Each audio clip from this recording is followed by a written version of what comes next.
The air was filled with excitement as the rehearsal dinner for my daughter Emma's wedding started. I was so proud watching her stand next to her fiancé Jason, enjoying the good wishes from everyone. I had no idea that the happy mood would soon be ruined by someone I had tried so hard to accept as my own. "May I have everyone's attention, please?" Emma suddenly called out, making the room go quiet. My husband Walter and I looked at each other, confused, as she held up her glass. "I need to talk about something important," she announced, staring coldly at me. "Helen, you call yourself my stepmom, but really you're just an unwelcome stranger in our lives." The room filled with gasps as Walter turned pale. It felt like a punch in the stomach, her harsh words knocking the breath out of me. "Emma, what do you mean by this?" Walter asked, his voice shaking. "Don't be shocked, Dad," she snapped. "You know she's been trying to push her way into our family from the start. I'm done acting like she's my mom. She's not, and she never will be." Her mean words cut through me.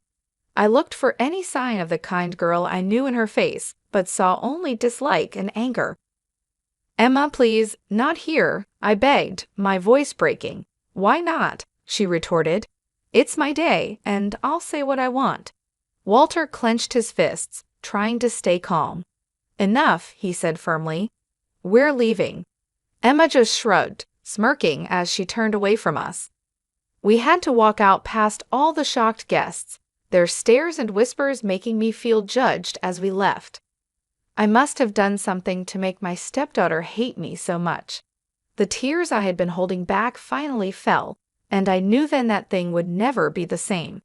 In the car, Walter was very tense, gripping the steering wheel tightly, his face showing both anger and pain. "I don't know what's gotten into her, Helen," he said, his voice tight. "But I promise I won't let her treat you this way." I just nodded, too upset to talk, as we drove away from what was supposed to be a happy event. I kept wondering what had changed the sweet, loving girl I knew, and what difficult times might be ahead for us after her hurtful outburst. Maybe Emma began to dislike me when I married her father and became her stepmother, or perhaps it started even before that, influenced by her mother, Julie. Julie had once told her, as she gently touched her hair, "No one can ever replace your real mother." Those words had left a bad feeling, but I tried to ignore it, hoping to create a warm relationship with Emma. "I'm not trying to replace anyone," I had assured her softly. "I just want us to be friends." She nodded, but her empty look showed no warmth. It was like there was already a wall between us, built stronger by her mother's mean comments. At first, Emma was polite, though a bit cold. But as time went on, her true feelings started to show. "Why are you always trying to butt into my life?" she snapped one day when I just asked about her weekend plans. Walter gave her a stern look. "Emma, don't talk to your mother like that." "She's not my mother," Emma yelled back, anger twisting her face. She left the room quickly, leaving me stunned by her harsh words. Walter just shook his head, looking disappointed and resigned. From then on, Emma made it clear she didn't like me. She would roll her eyes when I came into a room and make mean comments quietly. If I tried to help or ask something, she would snap back as if she couldn't stand me being around. "You're not fooling anyone with your fake concern," she sneered one day. Her dislike for me was obvious, and it hurt. I asked if she needed a ride to her friend's house. "Emma, that's enough," Walter warned, losing his patience, but she didn't listen. It became clear that her mom, Julie, was fueling Emma's growing dislike for me. Whenever we met, Julie's fake smile hardly hid her joy in seeing our troubled relationship. "I don't know what you've done to make my daughter dislike you," she would say with a sly grin, "but you'll just have to deal with the consequences." And deal with them I did. Emma's hostility grew like an untreated wound, hurting our family life more every day. I had no idea her coldness was just the start of even worse behavior that seemed impossible to stop. After she quit college, with no clear goals, she became even meaner, using her complaints to try to get money from us. "Give me $10,000, or I'll tell everyone how awful you are as a stepmom," she threatened one day in the kitchen. I was shocked. Emma, why are you saying this? I've always tried to be nice to you. Save it, she snapped. Just give me the money, and I'll leave you alone for a bit. I felt desperate. I don't have that kind of money, I told her. Her eyes narrowed. Then find it, unless you want everyone to know your secrets. From then on, it was a constant pattern. Emma demanded more and more money, and her threats got worse if I said no. Walter was stuck in the middle, trying to please both of us while figuring out why his daughter had changed so much. Please, just give her what she wants, he pleaded one night after yet another big fight. I can't take all this fighting, but I knew that giving in would only make her more demanding, so I stood firm, even as Emma became more cunning. You think you're so great with your job at the school, she mocked. Just wait until everyone knows the truth about you. Her veiled threat really scared me. I could only imagine the kind of hurtful lies she could tell, which would affect my colleagues and the students I was committed to helping. Through all of this, Julie was always there, her mean smile supporting her daughter's terrible actions. You reap what you sow, Helen, she sneered during one of her frequent unwanted visits. Maybe if you were a better stepmom, Emma wouldn't be like this. Her words hurt deeply, stirring up a storm of emotions inside me: anger, pain, and betrayal. But even as I felt overwhelmed, a small spark of determination started to grow in me. I couldn't just let things happen to me anymore. If Emma wanted a fight, then I was ready to stand up to her and show everyone the kind of person she really was. And if Julie thought she could keep causing trouble from behind the scenes, she was mistaken. It was time to stop being nice. From then on, I was determined to do whatever it took to protect my family, even if it meant taking drastic steps I never thought I would. As Emma's wedding day got closer, her demands and disrespect became worse. It seemed like she enjoyed making my life difficult, pushing me to my limits. One evening, she walked right into the living room and said, I need another $8,000 for my dress alterations, without even saying hello. Walter gave me a look, hoping I would give in, but I had enough. No, Emma, enough is enough. She looked surprised and said mockingly, Oh, and what are you going to do about it, Helen? Go cry to Daddy like you always do. My fists clenched at my sides, anger rushing through me. You ungrateful child, everything your father and I have done, we did for you, and this is how you repay us. Emma laughed loudly, the sound as annoying as nails on a chalkboard. Oh please, don't act so righteous. We both know you're just a pathetic, insecure woman trying to buy your way into our family. That hurt more than I wanted to admit, but before I could reply, she hit me with another harsh comment. Do you think the school wants a washed-up loser like you around their students? Wait until they hear about your little drinking problem. My heart sank as I realized how low she was willing to go. She planned to ruin my career and reputation with her lies. Emma, that's enough, Walter shouted, his face red with anger, but she just smirked, enjoying the chaos she had created. At that moment, something in me changed. I felt a strong resolve build up, making me firm against the storm of emotions threatening to overwhelm me. I was done being her victim. Get out, I said firmly, my voice calm but intense. And don't come back until you can behave like a decent person. Emma looked surprised at my strong reaction, but then sneered and came closer, her breath warm on my face. You'll regret this, Helen. I promise you that. With those final words, she stormed out, leaving a heavy silence behind her. Walter watched her leave, his face showing both shock and sadness. I'm sorry, Helen.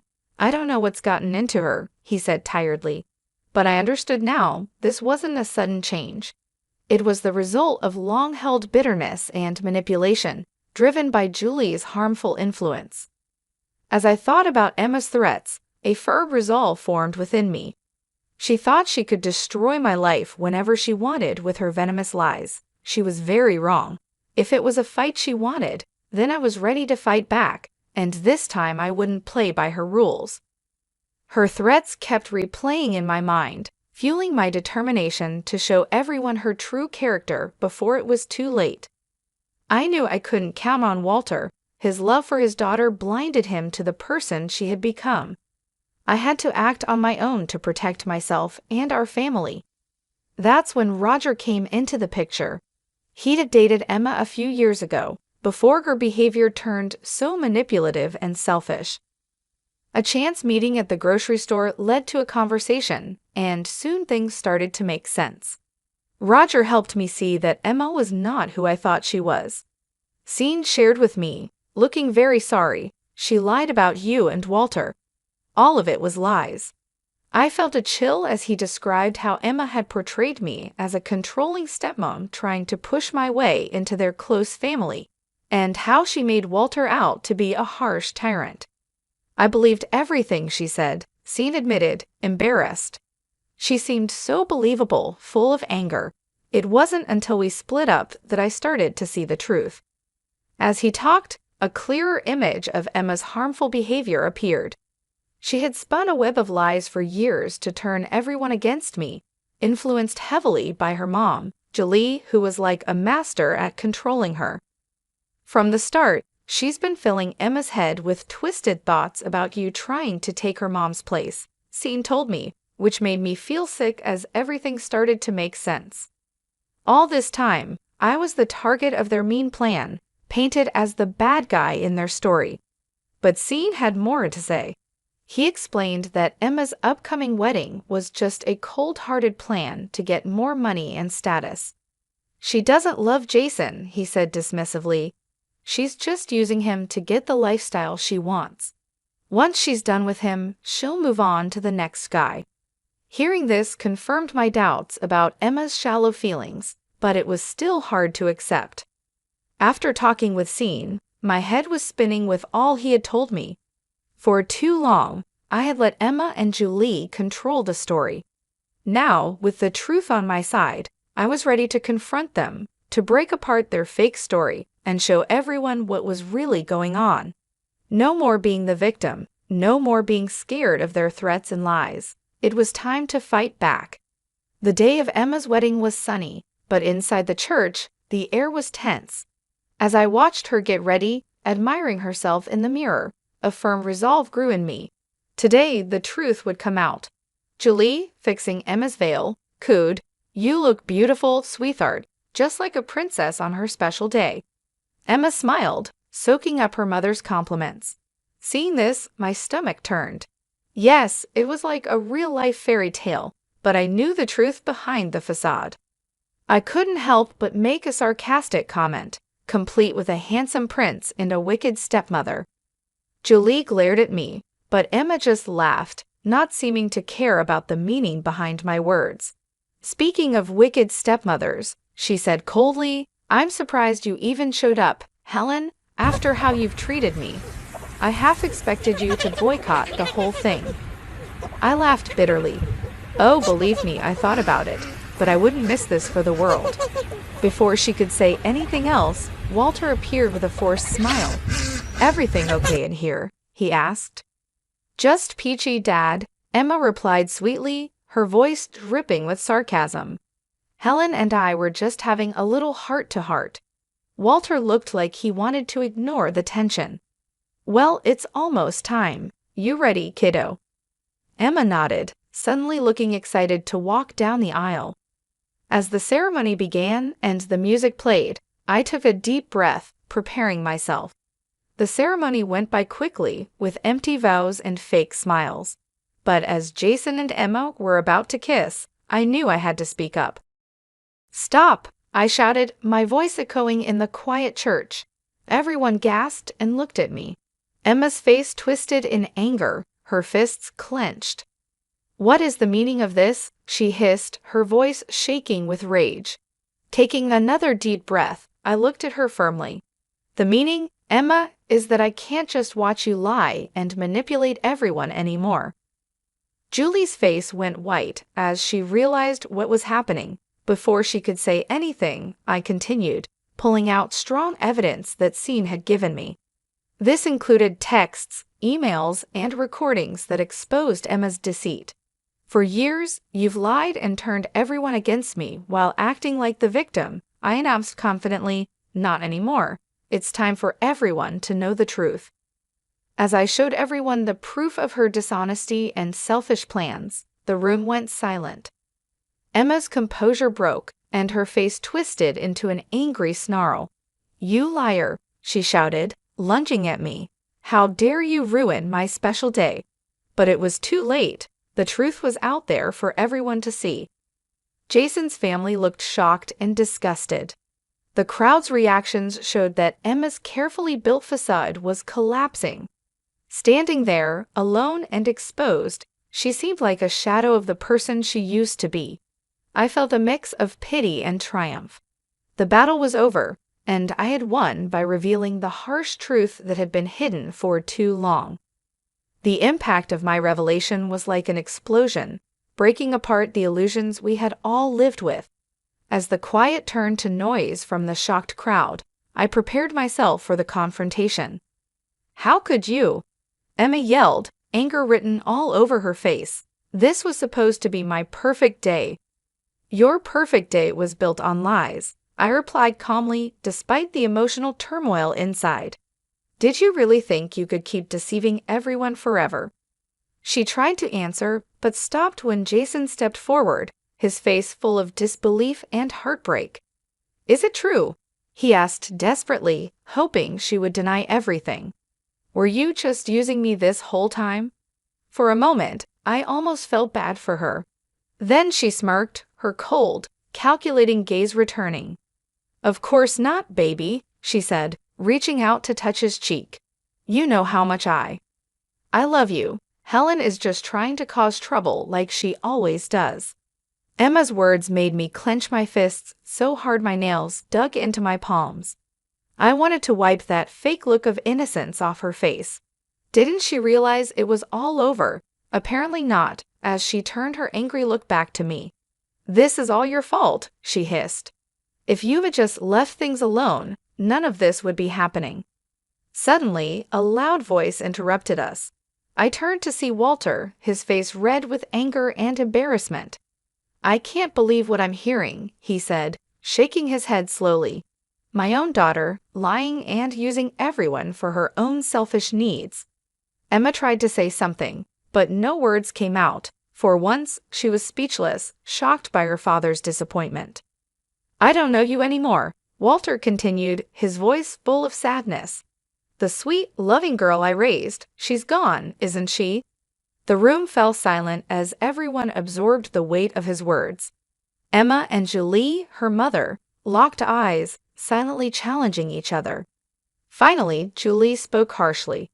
"Well," she demanded, staring hard at her daughter, "aren't you going to defend yourself?" But Emma just stood there, defeated, looking smaller and more defeated than ever. With a disgusted snort, Julie stormed out, followed by Jason's family, their faces showing everything from pity to disgust. And just like that, it was over. The grand event Emma had carefully planned lay in ruins, her dreams shattered. As Jason left the church, his face filled with pain, I felt a bit sorry for him. He was just another pawn in Emma's game, used and discarded at her whim. But that feeling was quickly replaced by a grim satisfaction. The truth was out, and there would be no more lies, no more games. Emma would now taste the bitter results of her actions. In the days following the ruined wedding, chaos ensued as news of Emma's lies spread. She became an outcast in the community she had once hoped to rule. I'll never forget Emma's face when she showed up at her mother Julie's doorstep, desperately looking for help. "Please, Mom," she begged, her voice full of tears she was trying to hold back. "You have to help me. I have nowhere else to go." But Julie just looked at her with disgust and a bit of pity, her lips twisting into a sneer. "Help you?" she scoffed, her laugh bitter. "After the mess you made in public, embarrassing yourself and our family." Emma stepped back, shocked. "But you're my mother. You're supposed to support me no matter what." "There are no sides anymore," Julie replied slowly, shaking her head. You've destroyed all your relationships, pushed away everyone who cared about you with your endless greed and lies." Her harsh words cut deep, each one like a sharp blade. I could see the moment Emma realized the truth, felt the full weight of her loneliness. "You can't mean that," she whispered, reaching out a shaky hand. "Mom, please." But Julie stepped back, her face cold and unfeeling. "I don't know who you are anymore," she said flatly. "The daughter I raised would never sink so low. You've made your bed, Emma. Now you can lie in it alone." With those final harsh words, she turned and went back inside, leaving Emma alone on the doorstep, broken. In the weeks that followed, I watched as Emma, once proud and entitled, was worn down by the consequences of her actions. The trendy bars and fancy stores she used to visit now looked at her with barely hidden contempt, whispers and stares following her. Even her so-called friends deserted her, not wanting to be linked with such a public disgrace. Through it all, Walter and I stood firm, our relationship strengthened in the ordeal of her betrayal. "I'm sorry it came to this," Walter said one evening as we watched Emma pass by, her head down in shame. "But you were right all along." I didn't say anything, just squeezed his hand. Words felt too small in the face of such a harsh reality. As things settled and our community began to recover from the shock of Emma's lies, Walter and I received a lot of support and thanks. We had helped many families and students, and now they showed their gratitude. Everyone we had helped rallied around us, thanking us for standing up to the manipulation and deceit that had almost broken us apart. In those moments of connection, seeing the true depth of human kindness and resilience, I found peace and purpose that I had missed during the worst days of Emma's destructive actions. She had tried to break me down, to make me just a small part of her own big story, but in the end, her own selfishness was her downfall. It stripped away her masks and lies, showing her true empty self. As for me and Walter, we came out of this stronger and wiser. If our experience can inspire others to stand strong against manipulation and deceit, and to value honesty and integrity above all, then maybe some good can still come from the ruins of Emma's shattered dreams.